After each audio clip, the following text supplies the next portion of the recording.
Good morning. I'm Dr. Brian Prax, and I'm here with my wife, Dr. Jennifer Prax. Thanks for joining us this Saturday morning. Good morning, everyone. So we're doing a show. This is number one called Vitality Now. We're going to be meeting here every Saturday morning at 9:30, WINA and 98.9 FM, 1070 AM. Why? Why would we do this show?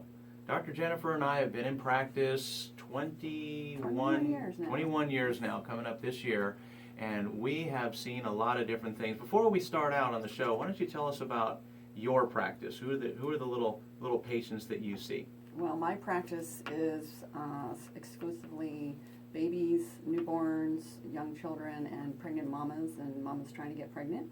And I work with them through holistic and natural practices, chiropractic, craniosacral therapy, nutrition, lifestyle. And that's what I've been doing for the last 21 years. Yeah, it's amazing practice you had. Your little baby came in yesterday, poor little guy crying his head off, and by the time he left, I couldn't believe it. This little baby was sound asleep. It was phenomenal. I don't know what kind of magic wand you have back there. Well, they like to call me the baby whisperer. Oh my goodness, yeah. So we've been taking care of little ones, as Dr. Jennifer takes care of, and my oldest current patient is 100.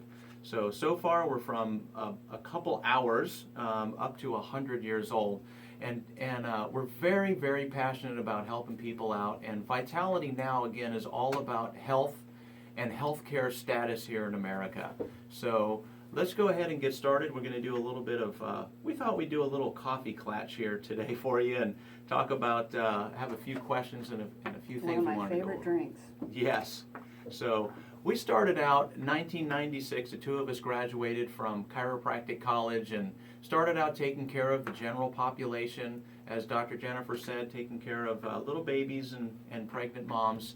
And I would take care of everybody else, but I've always had a sports slant to my practice, having played basketball and a whole bunch of different things. Currently, my two boys and I are into triathlon, so our training and races consist of swimming, biking, and running, and repeat. That's what we do. So I've always had a big interest in sports and sports injuries. So I started out in '96, having played basketball and injured my ankle. I started out with a pretty severe multiple ankle injuries, and went to a podiatrist, went to a doctor, and also saw a chiropractor, and learned a lot about ankles and about feet. And so therefore, since I had such a passion, because it was very much of an interest to myself, taking care of feet. I started having people come in with ankles, and I was getting them better, and feet problems. I started helping out folks with plantar fasciitis, and then about, I don't know, maybe about 10 years along, probably about 6-7 years ago. I think it was 2010 when we really started taking notice. I'd have folks coming in more and more with a condition called peripheral neuropathy. We'll talk about a lot more about that, but peripheral neuropathy is an affliction most commonly caused by diabetes. And I started noticing that with my foot care and my ankle care that folks were getting better. They were actually getting better, and I was really able to change people's lives, but I was unable to get everybody corrected and everybody fixed, so it led me down the path of functional medicine and functional neurology. So that's where I really started to learn a lot more about body processes, healing processes, diabetes, obesity, healthcare, our current healthcare system, where it's done right and where it's done wrong, and how it's affecting people. So I think one of the things that is similar about our practices and our motivation, inspiration to do a show like this is wanting to try to make a difference by being proactive. So for me, working on someone who's had a birth trauma from the very beginning or isn't able to nurse, that affects their digestion and their gut balance and connection with their mom, that if we can do something early on, it can make a lifetime of an impact. And with some of the conditions that I see your patients coming in with, they didn't wake up one morning with that severe chronic condition like diabetes or neuropathy. It's something that happened a long time ago. Mm-hmm. So this show is a great opportunity, I think, for you to help listeners learn how to avoid that. What can you do? Have your patients been doing that led them to the place where they are, where you're making all these differences? Boy, that could be the take up this entire show. But really, I think it's coming down to lifestyle choices. It all comes down to it. And we just met a person who does a show right before us, Mary. I hope that was Mary that we met, and she's super sweet and super nice. And she said, "Oh goodness, what kind of show are you doing? That's great." And we said, "Well, gee, we're doing one on healthcare." And her response was perfect. She goes, "Oh, you mean about like how to eat well and about exercising and getting plenty of sleep?" And I said, "Yeah, but our form of healthcare, our definition of healthcare in the United States is really far from that. And Mary is really unique. When she thinks health, she thinks nutrition and exercise and sleeping well and a few other things is important. And that's what we're on this show to tell you about. But the state of healthcare, so-called healthcare, is a wreck in America. It's in a serious wreck. We have some major problems. And I brought some statistics in that I wanted to share. First of all, check this out, Dr. J. United States healthcare, based on the World Health Organization, is ranking currently in 50th. It's 50th out of 191 nations. Now that doesn't sound that bad, but when you factor in that as Americans, every man, woman, and child in America, every man, woman, and child actually spends an average of $10,000 a year on so-called healthcare. Going further, we spend a lot of money on it, but where are we spending it? We're spending it on drugs. We're spending it, our so-called health care, on pharmaceuticals. In fact, we as Americans comprise 5% of the world's population, yet we consume 75% of all the medications throughout the world. If you think about that number, it's astronomical. And when I'm talking to my patients about that, I say, let's just run the numbers on that. I say, look, if healthcare in America, the American healthcare system, if it was working, we should, because we spend the most on healthcare of any nation in the entire world, we should be ranking in the top 10. At least. At least the top 10, yes. top 3, somewhere up there. We spend by far more than anybody else. If our system was working, we would easily be in the top 10, top 1, 2, or 3. You know what, though? We're ranked 50th, so it's drastic and dismal. Well, one of the things I hear you telling your patients in your home exercise classes, you talk a lot about how medicine has failed these folks, and many times these cases, their medications have actually caused some of their problems.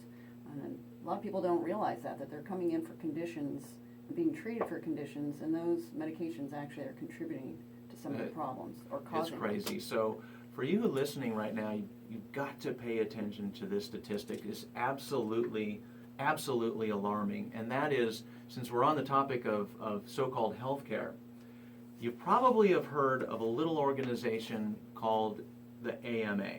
You've heard of them, right? I've Well, definitely yeah, heard the of it. American Medical Association has their own journal, and it's actually very well respected, and that would be called the Journal of the AMA, the Journal of JMA. And the Journal of the AMA has put out a study, and I think it was 2001, I can look that up, but they actually found, the AMA actually found that healthcare, I'm doing quotes here, and now I realize my listeners can't see the quotes, but so-called healthcare is the third leading cause of death in America. That always disturbs me every time I hear that. It should be raising your eyebrow right now. It should be wrinkling your forehead, and you should be like, what? Did I hear that right? The Journal of the AMA found that American healthcare is the third leading cause of death in America. Now you might think, well, that's an old study. That was back in 2001. This last year in May of 2016, another little entity, you may have heard of these guys, Johns Hopkins. You ever heard of that one? Johns Yeah, Hopkins. yeah, Johns Hopkins. Yeah, they actually did their own study, an independent study. You know what they found? They found that American healthcare, is the third leading cause of death in America. Third leading cause, the same thing the AMA found. It's ridiculous, you guys. 10 it's years absolutely later, we haven't ridiculous. gotten any better. We haven't gotten any better. So that's the most recent one, not even 6 months old. But there's another one. There's actually a book written by several PhD researchers and medical doctors are on this. And for you listeners out there, it'd be a good book to get. And it's called Death by America, or Death by Drugs. That's what it's called. Death by Drugs. Death by Medicine. Death by Medicine. Yeah. Thanks.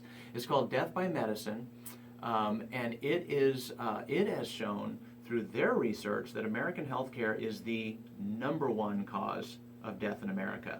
Now, here I am thinking about it. You might be thinking of it too, in disbelief like that. Just our health care can't be killing us. No way. It's supposed to make us better. First, do no harm, all of those things. But that's the current research. And I don't think there really needs to be an argument between whether it's the first or maybe it's the third. You guys, I don't think health care should be on the list of top killers in America. Now, you heard it. Dr. Jennifer and I are both chiropractors. Let's think about this, all right? I'm a chiropractor. You're a chiropractor. How many times have we heard this? Oh, this is my joke. What kind of doctor are you at a party, right? What kind of doctor are you? I'm an O doctor. Oh, you're an O doctor. What kind of doctor is that? Chiropractor. Oh, one of those doctors. All right. So, joking aside, if chiropractors were the third leading cause of death in America, do you think we'd still be practicing? Heck no. Hell no, we would not be practicing. If we were the 100th cause of death in America, we would not be practicing. It would be all across CNN and CNBC and Fox. It would be all over the place. There's no way that would be allowed. Yet the pharmaceutical industry, the Western medicine, is the third leading cause of death. It's in the journals. This is not a couple chiropractors just spouting stuff off. It's in the journals. It's in the research. Third leading cause of death. What does that equate to, like those jumbo jets? Oh gosh, that's old research, but that was the study where they found that 98,000 Americans a year die from medicine. Okay, medical care. Mistakes. And they that was in the AMA study that they did. They equated that to a fully occupied, fully filled jumbo jet crashing every other day for a year. Imagine that. That's a lot of people. A full jumbo jet, full capacity jumbo jet going down, killing all of the passengers every other day for a year. That's about 98,000. Well, the numbers have actually gone much higher than that. It's probably as much as a jumbo jet going down every single day now, but it is absolutely astronomical. So, and they still let those jumbo jets take off, right? And they still let the jumbo jets take off. But So the thing is, how did we if jumbo jets were crashing every other day, it would be shut down. Right. And in fact, I don't know about you, but I wouldn't be jumping on a jet. No. And I don't know about you, listener over here, you probably wouldn't be jumping on a jet. We'd be driving, which of course we know that flying in an airplane is much safer than driving, but nobody would be flying. The question I have with regard to this vehicle of healthcare is, why are our politicians, why is the mayor and the governor and the president and everybody talking about, we have a healthcare problem? Everybody knows that. But the problem they're talking about is how expensive it is. The problem they should be talking about is not only is it expensive, but how effective is it? Exactly. Now, we want more people to get that kind of care. And that's exactly it. All they're really working on, all they're really trying to figure out is, have more people have access how, to right, this how can we jumbo get jet. more people into these jumbo jets? Exactly. How can we get It's more not people exactly in the there? intention, but that's what's happening. That's what's happening. Yeah. So whether it's Obamacare or it's going to be repealed and something else, everybody's trying to figure out the same thing. How can we get them all onto this vehicle? Where the vehicle is actually crashing and is about ready to go over a cliff. That's what this show is all about. We're very passionate about this, and we're here, I really believe we're here to bring information that's going to save your life and help you to become younger next year. Heck, next year, how about younger today? Today. Vitality now, vitality today. Let's go for it. So hopefully you're going to be able to share at least a few tips on each show on how people can reduce their risk of medicine and turn their life into something more exciting. What is Yes. that? Is it between, what is it, 70 is the new 50? Did I say that right? Yeah, 70 is the new 50. Yeah. So let's go over a couple more statistics just to raise some eyebrows. Yours is raised and so is mine, all right? It should be, though. Check this out. So the pharmaceutical industry, the healthcare, so-called healthcare industry is a 3.2 trillion. That's with a T like Tom, a $3.2 trillion industry. And again, that equates to over $10,000 every year spent by every man, woman, and child. Here's another statistic. Advertising for pharmaceuticals, advertising is $4.53 billion every single year is spent on that. Now think about it, whether you're watching the Super Bowl or the daily soap opera, what is the most common commercial that you see? It's always a drug commercial. Actually, you don't know because you don't watch TV, and neither do I. So we got to stop being brainwashed, you guys. Most American households have two washing machines in their house. Did you know that? It's a washing machine for your clothes, and it's something to brainwash you. It's called a TV. Uh-huh. So we got to think about that. But all that spending, $4.53 billion, is spent on brainwashing us into believing that drugs are good, and that in order to get healthier, you need to drug yourself into better health. And here's the thing, it's not working. It's not working, okay? It's failing poorly. Yep. So how did we get to where we are? Where does this all begin? Lost it. Okay. You have 5 So minutes left. where does this all begin? 7 minutes. Okay, so you're at, where does this all begin? Where does it all begin? What's the answer? Oh. How do you want me to answer that? 15 to this is 20. So that's a good question. Where does this all begin? Well, how did we? It's really like, how did we get here? Well, it started out with, what is it? We got here by, what is it? Convenience, making things convenient. And you're not going to be able to cover all of it, but you can at least touch on it and maybe Where are we stopping at 18?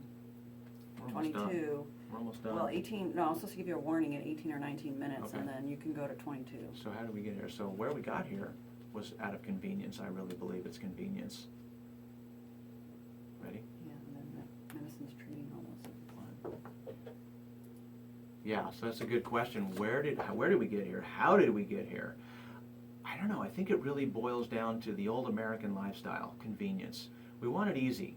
You know, wouldn't it be nice that you would never have to do things like go to the gym and work out, or actually have to eat really super duper good food like God intended? Wouldn't it be nice if we could just get health in a bottle? Wouldn't that be nice? Yeah, that would be really nice. I would like to just take a pill and not go to the gym too. That's where we got here. As the Europeans like to say, we just add water to everything and then it's done. Yeah, oh yeah, in terms of cooking. But yeah, as Americans, we want it fast, we want it cheap, and you know what? We don't want to work that hard for it. But I want to point out a few things. It also got there, and this is going to be a whole other show as well. But it also got there with our food industry. So we're going to need to do it. We're going to need to do a show on that as well.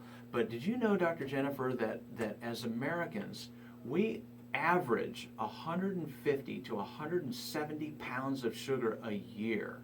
Oh man. It's astronomical. Everywhere you look, from Starbucks to the local grocery store, it's all over the place. And sugar is a main culprit of a lot of things. So how did we get to where we're at, being the fattest, just about the fattest nation in the entire world? How is it that there's more overweight and obese people than there are regular sized people? How is it that we have diabetes, or what I was going to coin, it's been coined diabesity? How is it that this is so rampant? It comes down to a couple simple things. Americans need to look at what we're eating. We need to start thinking about exercising. We need to start thinking about getting good sleep. And we're just not getting it because we're a go, hurry, get it in a package, get it in a pill. I want it now, I want it fast. And this system of healthcare is failing us. So we really have to start looking at guess what? Non-scientific, supernatural, the way God, the way nature intended it sort of ways. And that's what we're going to talk about in this show. That's what we call slow food, isn't it? Yeah, slow and healthy food. You know, we were talking about this earlier, this whole thing, you go to Whole Foods, and I do love Whole Foods, but what is it that they call the processed and the processed foods and the foods where they spray? They call it Conventional. Mm-hmm. Conventional food. I would think that conventional food would be the stuff like you pull off of a tree, like an apple, like maybe spinach or something that's in your backyard. So, but nowadays we call conventional food the stuff that's sprayed with herbicides, pesticides, and things like that. And oh my goodness, Dr. Jennifer, look at the time. This show has gone so fast already. We got to start thinking about other topics for our next show. But yeah, we're definitely going to have to talk. Going to be talking about food. We're going to be bringing in experts that are going to talk about their expertise, local and even faraway experts. We're going to be bringing you so much incredible data about how to bring more vitality into your life. Is there one thing that you could give our listeners today, take home of what they could maybe look at? Maybe look at their list of prescriptions and their side effects, or start looking at the number of ingredients on their food. containers. All right, here's the one takeaway that I would go for. Start looking at labels. Start looking at labels. And here's a clue. If the food you get doesn't have a label on it, it's probably good for you. It's going to be an apple, or it's going to be a steak or something like that. That's a general rule. But if the food has a label on it, it's probably not going to be good. But here's the thing. The fewer ingredients you can find, the better. That's definitely good. So if you get some almonds and you see ingredients are almonds and salt, that's probably going to be good. If you see 15 different ingredients and it's just almonds, you got a problem, okay? So start looking at labels. I want you to start looking at things like sugar on the label. And I also want you to start looking at carbohydrates. Just start looking at those. Start counting those and seeing how many carbohydrates and how many sugars you're getting. All right.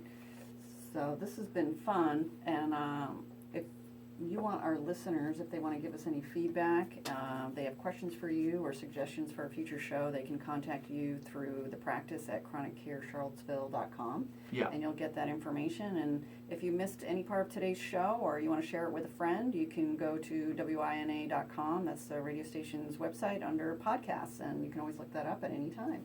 Perfect. Thanks for joining us this morning. Yep, I can't wait to speak to you next week, and look forward to that show.